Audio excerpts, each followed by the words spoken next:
സ്വർണ്ണമോഷണത്തിൽ മൂന്നാമത്തെ അറസ്റ്റ് നടന്നിരിക്കുന്നു. ശബരിമല അയ്യപ്പൻ്റെ സ്വർണം കട്ടവരെ ഇനി എത്ര ഒളിപ്പിച്ചു വെക്കാൻ നോക്കിയാലും അത് പിടിച്ചിരിക്കും. കമ്മ്യൂണിസം പോലും കച്ചവടച്ചരക്കാക്കിയ പിണറായിക്കും സംഘത്തിനും സംഗതി ഇപ്പോൾ മനസ്സിലായി വരികയാണ്. നമുക്കറിയാം, കടകംപള്ളി സുരേന്ദ്രൻ ദേവസ്വം മന്ത്രിയായിരിക്കുമ്പോഴാണ് വാതിൽപ്പാളിയിലെ സ്വർണം 2019 മാർച്ചിൽ കടത്തിക്കൊണ്ടുപോയി ഉരുക്കിയത്. അതുപോലെ തന്നെ ദ്വാരപാലക ശില്പങ്ങളിലെ സ്വർണം 2019 ഓഗസ്റ്റിലാണ് കവർന്നെടുത്തത്. ഇതെല്ലാം ശരിവച്ചത് വളരെ വിശദമായ അന്വേഷണത്തിൻ്റെയും തെളിവുകളുടെയും അടിസ്ഥാനത്തിലാണ്. അതിനുശേഷമാണ് ആദ്യം ഉണ്ണികൃഷ്ണൻ പോറ്റിയെയും പിന്നീട് മുരാരി ബാബുവിനെയും അറസ്റ്റ് ചെയ്തത്.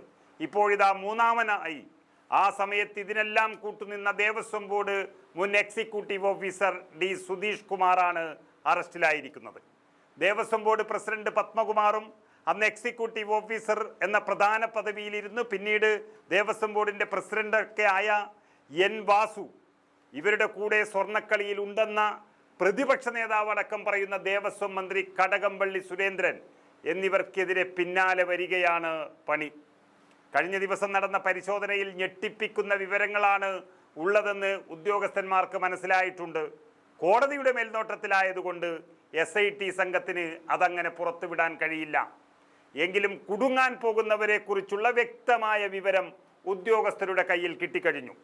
2019 അതായത് പിണറായി വിജയൻ അധികാരത്തിലേറി 3 വർഷം കഴിയുമ്പോഴാണ് സ്വർണം മോഷ്ടിക്കാനുള്ള എല്ലാ പരിപാടിയും ശബരിമലയിൽ ആരംഭിച്ചത്.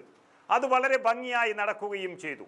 കേസിലെ മുഖ്യപ്രതി ഉണ്ണികൃഷ്ണൻ പോറ്റിയുമായി ഏറ്റവും അടുത്ത ബന്ധം പുലർത്തിയിരുന്ന ആളാണ് ഇപ്പോൾ അറസ്റ്റിലായിരിക്കുന്ന ദേവസ്വം ബോർഡ് മുൻ എക്സിക്യൂട്ടീവ് ഓഫീസറായ ഡി സുധീഷ് കുമാർ. ദ്വാരപാലക ശില്പത്തിലെ സ്വർണ്ണമോഷണവുമായി ബന്ധപ്പെട്ട് രജിസ്റ്റർ ചെയ്ത കേസിലാണ് ഇയാളെയും പ്രതി ചേർത്തിരിക്കുന്നത്. ഈ കേസിൽ തന്നെയാണ് ഉണ്ണികൃഷ്ണൻ പോറ്റിയും അതുപോലെ മുരാരി ബാബുവും അറസ്റ്റിലായിരിക്കുന്നത്. ഏതായാലും നമുക്കെല്ലാവർക്കും അറിയാവുന്നൊരു കാര്യമുണ്ട്. ഒരു പോറ്റിയും ഒരു മുരാരിയും ഈ പറയുന്ന സുധീഷും അവരുടെ ഇഷ്ടത്തിന് അയ്യപ്പൻ്റെ സ്വർണം മോഷ്ടിക്കില്ല. ഇവർക്ക് മുകളിലുള്ളത് വലിയ ശക്തരാണ്. ദേവസ്വം ബോർഡ് പ്രസിഡന്റുമാരും മന്ത്രിയും മുഖ്യമന്ത്രിയും അറിയാതെ ഒരു തരി പൊന്ന് ആ ശബരിമലയിൽ നിന്ന് തൊടാൻ ഇവർക്ക് ധൈര്യമുണ്ടാവില്ല എന്ന് വളരെ വ്യക്തമാണ്. അതപ്പോൾ ആരാണ് ഇതിൻ്റെ പിന്നിലെന്ന് എല്ലാവർക്കും അറിയാവുന്നതുമാണ്. പക്ഷേ അത് ബഹുമാനപ്പെട്ട ഹൈക്കോടതി നിയോഗിച്ച അന്വേഷണ സംഘത്തിൻ്റെ വായിൽ നിന്ന് തന്നെ കേൾക്കാൻ കാത്തിരിക്കുകയാണ് കോടിക്കണക്കിന് വരുന്ന വിശ്വാസ സമൂഹം. ഒരാളും രക്ഷപ്പെടാൻ പോകുന്നില്ല. അയ്യപ്പൻ്റെ വിഗ്രഹം ചെമ്പാക്കി മാറ്റാനുള്ള ശക്തി ഒരു പോറ്റിക്കുമില്ല എന്നിരിക്കെ ഇതിൻ്റെ പിന്നിലെ ശക്തിയെ കണ്ടെത്തുകയാണ് അന്വേഷണ സംഘം. അതേതാണ്ട് കണ്ടെത്തി കഴിഞ്ഞു എന്നുള്ളതാണ് വിവരം.